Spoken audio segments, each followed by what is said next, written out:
Perdón, ¿qué pasó? ¿Aló? ¿Qué pasó? Ah, nada, saludando. Ah, hola. Ya.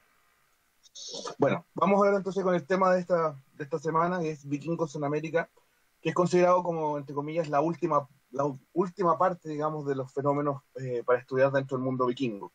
En particular por el tema de su, entre comillas, de redescubrimiento. Ojo, ese es un concepto que vamos a ver un poquito si realmente hubo un redescubrimiento o no del tema del tema de los vikingos en América. Bueno, lo primero, el contexto de cómo se da esto.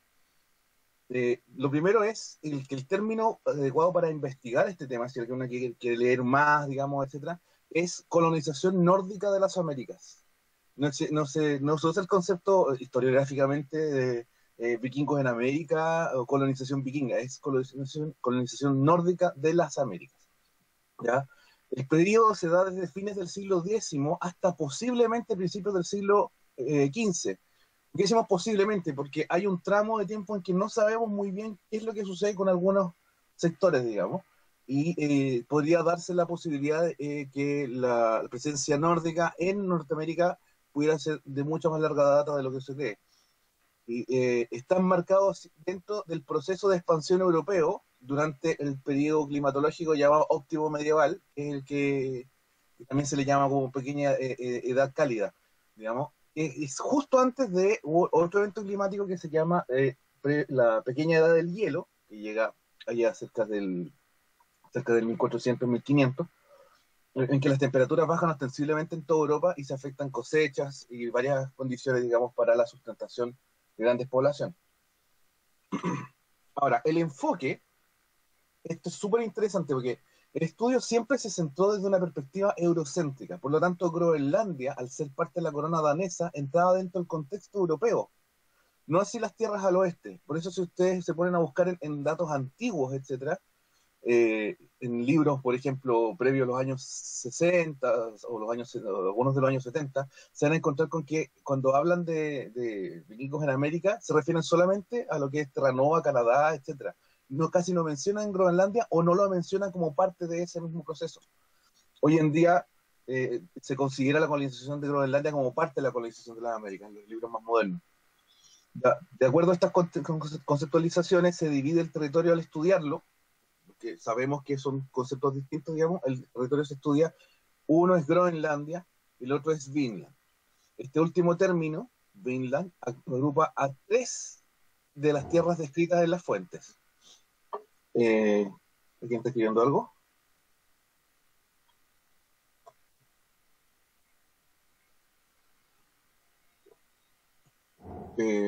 Ya, ok, sigo.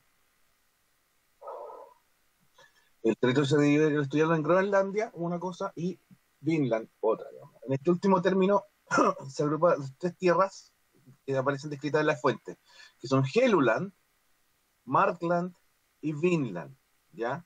Con sus respectivas descripciones aquí lo tenemos. Tierra de las piedras planas, que es Helluland, Markland, tierra de los bosques, y Vinland, tierra de uvas o bayas, también puede ser la palabra.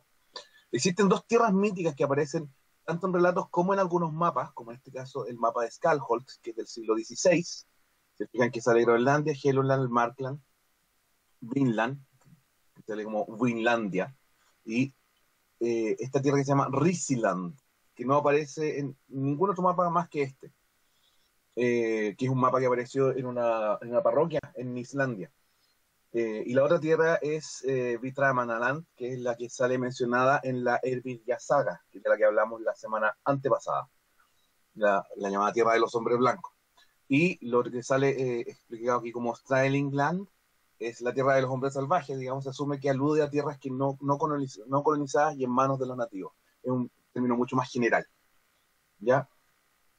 Ahora, las fuentes escritas que hablan sobre este tema de los viajes a tanto Groenlandia como o América, digamos, son la Groenlandinga Saga, que está en el Flateyjarbók, eh, la saga de Eric el Rojo, que está aquí, aparece en el Hauksbok y en Skalholtsbok. Pero en el Hauksbok es más antigua que la versión que está en el Skaldhouse, posiblemente es una copia posterior. Y esta tiene detalles que esta no tiene, ¿ya? Así que si uno quiere leer la saga de Eric el Rojo, es recomendable leer las dos. Ya hay muchos detalles que tiene una, que no tiene la una es más extensa, otra no, el lenguaje es distinto también, etcétera. La saga de los islandeses, Slendingasur, Gasogur, el libro de los islandeses, de Erwin Saga, que lo comenté, salen algunas descripciones de los últimos viajes, y finalmente lo incluí aquí en la Gesta Amanuensis Ecclesiae Pontificum de Bremen, no porque describa viajes a América ni nada por el estilo, sino porque describe los nombres, ya como dentro del universo que manejan los vikingos. Él menciona Winland y Groenland, ¿me entienden? Entonces por eso está incluido aquí, solamente como hecho de mención, pero como fuente escrita, principalmente de los viajes, etcétera, son todas estas de aquí. Ahora, Eric el Rojo, que podemos ver aquí en esta espantosa miniatura del siglo, creo que es del siglo XIV, desterrado por 3 años de Islandia, es un vikingo islandés, digamos, él llega pequeño a Noruega, o sea, perdón, desde Noruega llega pequeño a Islandia, desterrado por 3 años de Islandia después del asesinato de los parientes del vecino que le había matado a los Trolls. Explora durante esos años, esos 3 años de destierro, la costa de Groenlandia y establece la primera colonia en la segunda mitad de la década del 980. ¿Ya? Esta tierra aparentemente no era desconocida, o sea, no había alguna motivación que lanzarse, digamos, a la aventura, pero sabiendo que había algo antes, digamos. 100 años antes, están los relatos de Gunnbjörn Ulfsson, que habría avistado una costa hacia el oeste, se presume que habría sido Groenlandia. Eric llama esta zona con este nombre para atraer colonizadores. ¿Ya? Groenlandia, ojo, climatológicamente Groenlandia era, la palabra no es mucho más verde, pero tenía un clima un poco mejor, digamos, de lo que tuvo el resto del tiempo Groenlandia. Tenía mucho menos hielo y muchos fiordos, que todavía existen, por cierto, digamos. Y Groenlandia tenía un poco más de zonas boscosas de lo que tiene hoy. Ahora, los asentamientos en Groenlandia se tienen que establecer en lugares muy específicos. Gran parte de la isla está cubierta de hielo, por lo tanto no es una zona con un mínimo de ecumenidad. La mayoría de los asentamientos se ubican en el sur de Groenlandia, en varios fiordos que hay en esa zona, y otros asentamientos más pequeños en la costa oeste, directamente un poco más hacia arriba. Estos fiordos están protegidos de la inclemencia del hielo hacia el interior, y entre comillas, ciudad, digamos, la granja, digamos, de Brattahlid, es la más importante. Es el sitio donde vive Eric el Rojo. Al menos 7 asentamientos grandes, digamos, es decir, de más de 40, 50 personas son conocidos. Se han estado estudiando en los últimos años bastante más extensivamente, y están dedicados todos estos asentamientos principalmente a la recolección de pieles, marfil, y grasa de foca y ballena, que es lo que está descrito en la fuente.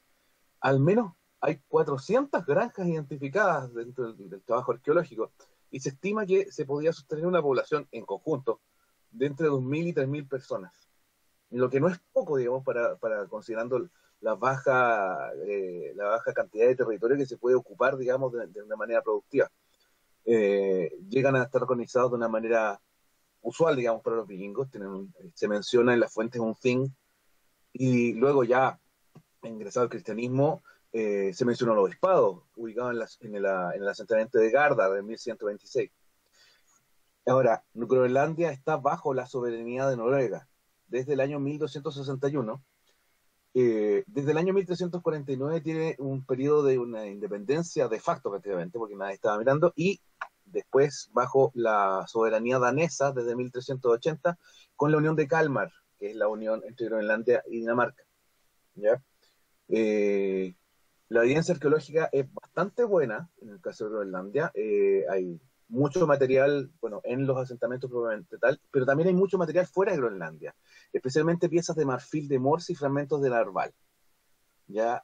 La población es un componente, tiene un componente genético mixto entre nórdico y céltico, la gran mayoría. Y eso da a pensar, uno, o eran esclavos, que venían de las Islas Británicas, por ejemplo, o era población hiberno-nórdica, posiblemente en periodos posteriores, que son las poblaciones de vikingos que viven en la zona cercana a Dublín, que están mezclados con la población local. Pero podría ser ya en periodos posteriores. La evidencia plantea asentamientos que siguen la tradición arquitectónica islandesa, es decir, Groenlandia es un offshot de la colonización de Islandia por parte de los noruegos. Gran parte de este patrimonio arqueológico hoy en día está en peligro por el calentamiento global, porque se están retirando los hielos, se están quedando completamente a descubierto muchas zonas arqueológicas y se están pudriendo y haciendo daño a todos los materiales que puedan eh, dañarse fácilmente con la exposición aeróbica. ¿Ya? Entonces, ahí están en la Universidad de Copenhague, está trabajando junto con varias organizaciones para tratar de salvar un montón de patrimonio en estos momentos allá en Groenlandia. Así que posiblemente tengamos algunas buenas noticias, y ojalá que no, pero puede que haya algunas malas por este mismo tema también. ¿Hasta aquí tenemos alguna pregunta?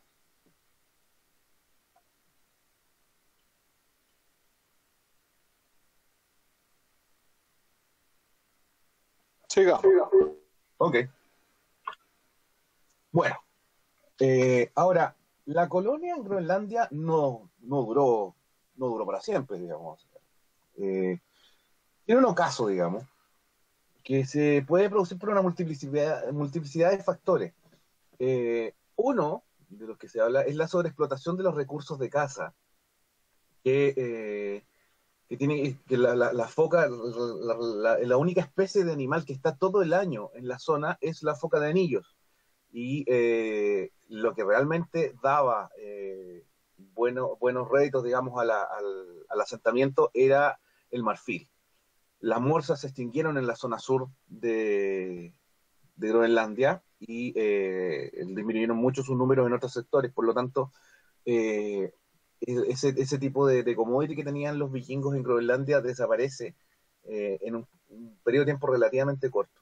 Ahora, los suelos en Groenlandia son suelos kársticos, de pedregoso, no son extremadamente buenos para la agricultura, pero hay buena evidencia de que ellos trataron de hacer todo lo posible por no sobre extender el uso de la tierra, y sin embargo no pudieron evitar, digamos, que los suelos se empobrecieran. Aparentemente hay conflicto con los inuit que están en zonas más costeras más al norte y que empiezan a avanzar hacia el sur, precisamente con esta hielo, y hay un conflicto, digamos, entre estos dos grupos humanos. Hay otra cosa, aparte de la sobreexplotación, que no la puse aquí, que es el tema que muchos de los productos que ellos podían exportar, como en este caso particular el marfil, empezó a ser más fácil traerlo desde África. Entonces, eso es otra cosa que contribuyó al daño a las exportaciones del asentamiento. Y finalmente, bueno, la peste negra, que es otra de las posibilidades, al matar a una gran cantidad de gente en Islandia, en Noruega, etc., abre las posibilidades de nuevas tierras, pero mucho más cerca de Europa. Porque la colonia de Groenlandia, si bien es autosuficiente en sí, cada vez que se necesita algo más importante, diferente, etcétera, hay que recurrir a un viaje de varias semanas. El último registro aparece en 1408 de una boda en Balsey, precisamente en esta iglesia que vemos aquí. Las pruebas de radiocarbono entregan como última fecha en los restos arqueológicos en 1430, con más o menos 15 años.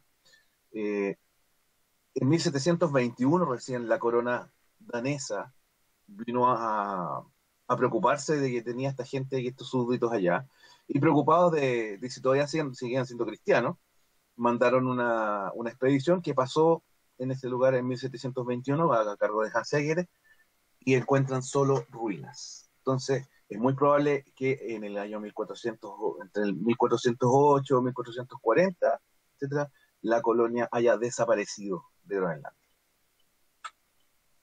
Ahora, vamos con Leif Erikson, otro personaje importante dentro de toda esta cantidad, digamos, de historia. Leif Erikson, también conocido como el Afortunado, es hijo de Erik el Rojo. Se desconoce el lugar de nacimiento, se cree que es Islandia, digamos, pero se cría en Brattahlid, en Groenlandia. El año 999 visita Noruega y se transforma en Hitman del rey Olaf Tryggvason, que le encarga de introducir el cristianismo en Groenlandia. Nuevamente existe un referente previo respecto hacia el oeste, ¿ya? O sea, todos los grandes exploradores van con una noticia previa, digamos, a hacer las exploraciones. Bjarni Herjolfsson las habría avistado tras salirse de curso en un viaje unos pocos años antes, ¿eh? Y nombra las tierras de acuerdo a los nombres ya conocidos. No es ni Erik ni Leif quien le pone los nombres de Helgoland, Markland y Vinland la tierra, es Bjarni Herjolfsson. Existen dos caminos interpretados por la fuente. En el primero, Leif le compra sus naves a Bjarni y emprende el viaje. Y en el otro, Leif se sale de curso, llega a Vinland y luego vuelve a Groenlandia, donde después está descrito en la fuente, que se dedica al proceso de la cristianización de la colonia. Eso es, digamos, a grosso modo, quién es Leif.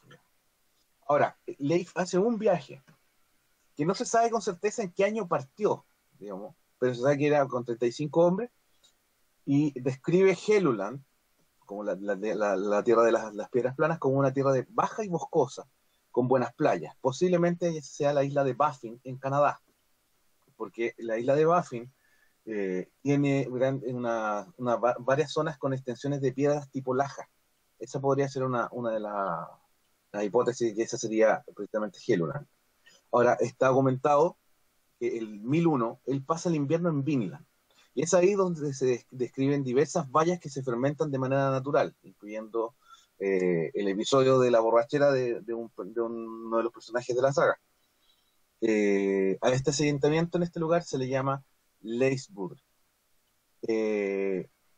Existen una serie de berries que crecen naturalmente en esta zona, que efectivamente se fermentan con el tiempo. Entonces, es posible que Leif le haya, digamos, establecido a usar este nombre que le había dado Bjarni antes, de Vinland, en tierra del vino, precisamente para estimular la colonización, etc. Pasó otro invierno allá, en el año 1002, entonces él vuelve sin detallar ningún conflicto con nativos ni nada, ni nada de ese sentido. Ahora, Thorvald Eriksson, que es hermano de Leif, zarpa de Vinland en 1004 con 30 hombres. Pasan el invierno en el lugar donde previamente había parado su hermano. En la primavera atacan a un grupo de 9 nativos que duermen bajo unas canoas. Uno de ellos escapa y vuelve con refuerzos. Y en el ataque, Thorvald es muerto con una flecha. Sería el primer europeo en morir en América y se cree que es el primer conflicto entre europeos y americanos. A pesar de ello, el grupo se queda otro invierno y vuelve a Groenlandia la primavera siguiente. El viaje de Thorvald es el menos descriptivo, ¿ya? Solamente describe los nombres de algunos lugares, pero en sí, precisamente, solamente estos son los únicos hechos bien descritos dentro de la saga. Después está Thorfinn Karlsefni. Thorfinn es cuñado de Leif y Thorvald. Estaba casado con la viuda del hermano más pequeño de los dos hermanos Leif y Thorvald. Parte en viaje en el año 1009, hay fuentes que aseguran que parte con 160, otros con 250 hombres y mujeres. Se instala tras el invierno en un lugar llamado Stramfjord y luego se mueve este asentamiento a un lugar llamado Stramsøy, donde se realiza el primer intercambio pacífico documentado con los nativos. Cueros y pieles de ardilla por telas rojas y leche. Aquí le puse un asterisco porque es muy importante relatar lo siguiente. Ellos entregan estas telas rojas que los nativos las rajan, digamos, y la usan como cintillo, y les dan leche de vaca, porque ellos van con ganado, etc. Y los nativos terminan vomitando. Y esto tiene sentido, porque el mundo indígena americano es un mundo que no tiene la tolerancia a la lactosa desarrollada por el mundo occidental durante milenios. Entonces, esto tiene mucho, mucho sentido. Las razones no están del todo claras, pero nativos y vikingos entran en conflicto eventualmente. Una de las sagas dice que fue un toro que asustó a los nativos, otros dicen que fue otro que estaba haciendo chanchullos con los intercambios, etcétera. Ahora, eventualmente entran en conflicto, pero este asunto no pasa a mayores, digamos, y el hijo de por fin nace en esta nueva colonia. Es el primer europeo nacido en América.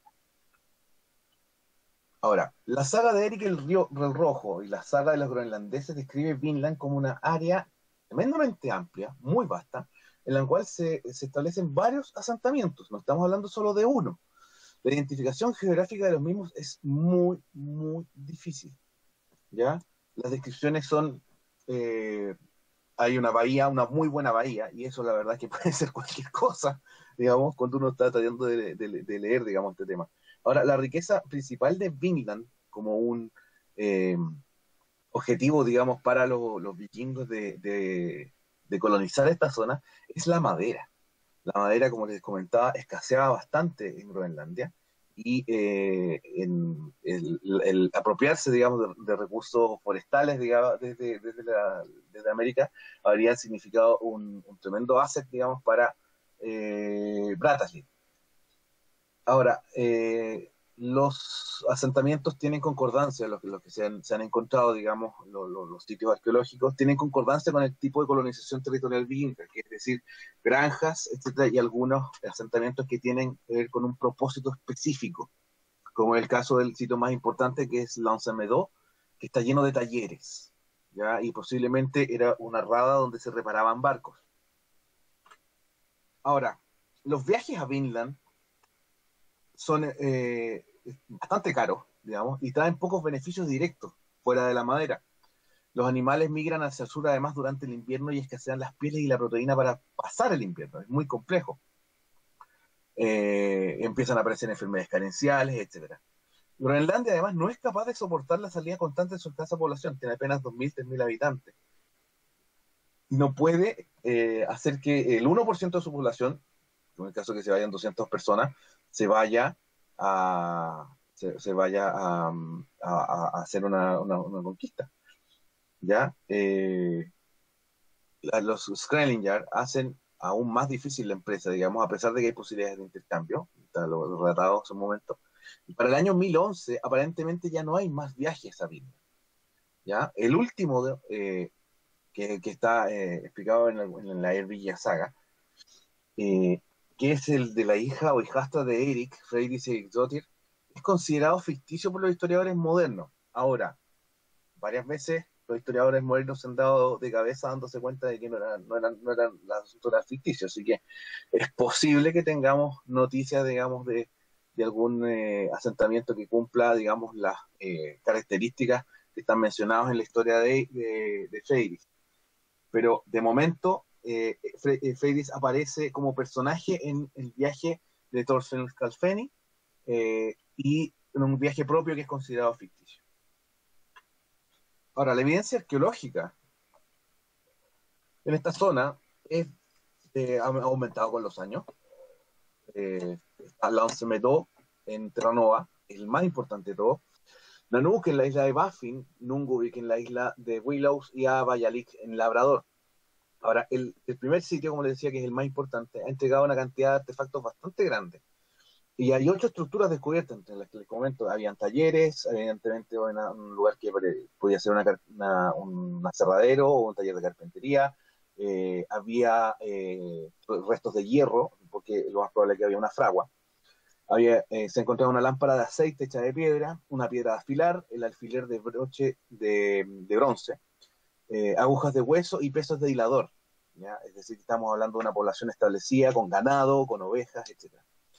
Uno de los elementos más importantes es una serie de nueces blancas americanas, ¿ya? Que han aparecido dentro de estas casas, digamos, de este asentamiento, pero es una especie que crece mucho más al sur, mucho, mucho más al sur, cerca ya de Maine, Nueva York. Entonces, se plantea que o se comerciaron con los nativos locales o es posible que los vikingos llegaran mucho más al sur. De hecho, en la saga se menciona que el asentamiento más al sur es uno que se llama Hof, pero no se ha encontrado todavía algún sitio arqueológico que se ajuste, digamos, a las magras descripciones de lo que es Hof. Así que el L'Anse Meadow es el sitio más importante que uno quiere estudiar y trabajar, digamos, este tipo de asentamientos en América. Es el mejor ejemplo, digamos, y hay mucha buena documentación para trabajar. Ahora, los viajes a Vinland no son olvidados, ¿ya? Dentro del mundo europeo. Se consideran leyendas. Groenlandia se sabe que existe, se sabe que hay una población, etcétera, pero en sí, Vinland, propiamente tal, queda dentro del ámbito legendario.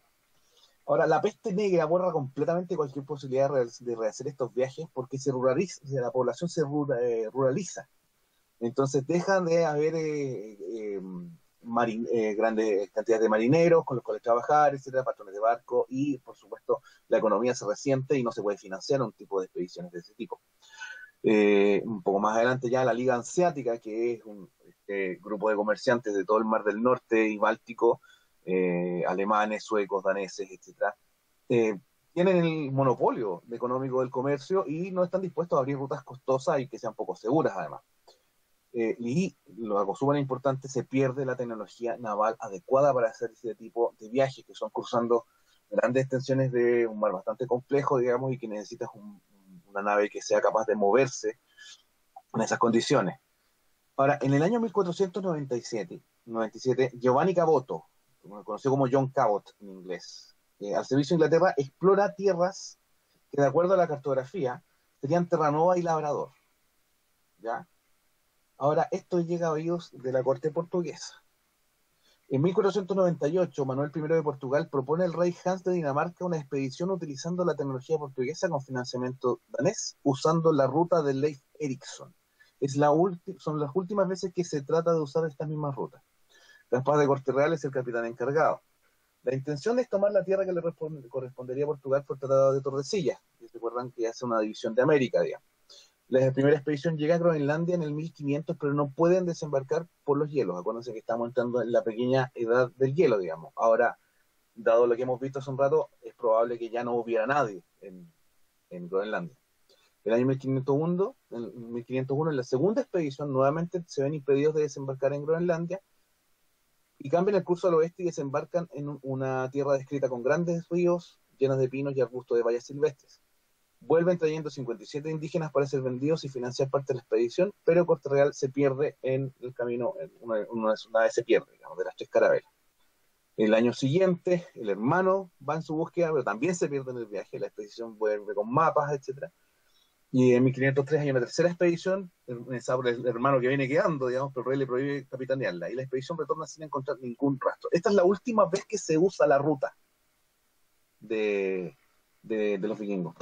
Les pongo este dato que es poco conocido, etcétera, para que se entienda específicamente que el tema de los viajes a Vinland no están olvidados en Europa, que ese tema del redescubrimiento que nosotros hablamos de ello hoy es algo completamente, entre comillas, temporáneo, digamos. ¿Ya? Finalmente, bueno, para tratar todo este tema, comenté las fuentes que habían hace un rato. Si quieren hacer una investigación, la literatura que hay no es tanta la que haya, ojo. Hay muchas evidencias falsas, muchos hoax de fuentes arqueológicas falsas, digamos, dando vueltas por ahí. Hay que tener mucho cuidado para lo que uno tiene que ir revisando. Ahora, particularmente, lo que yo les recomiendo aquí, bueno, son libros un poco antiguos, digamos, pero estos sientan un poco las bases, digamos, de lo que hay. El trabajo de Eduardo Brazao, El problema está en francés. Herman Paulson, que hace una revisión de la saga, que es bastante interesante este libro. Tiene una reedición del 2010, que sería interesante ver si lo puedo conseguir para subirlo a la biblioteca.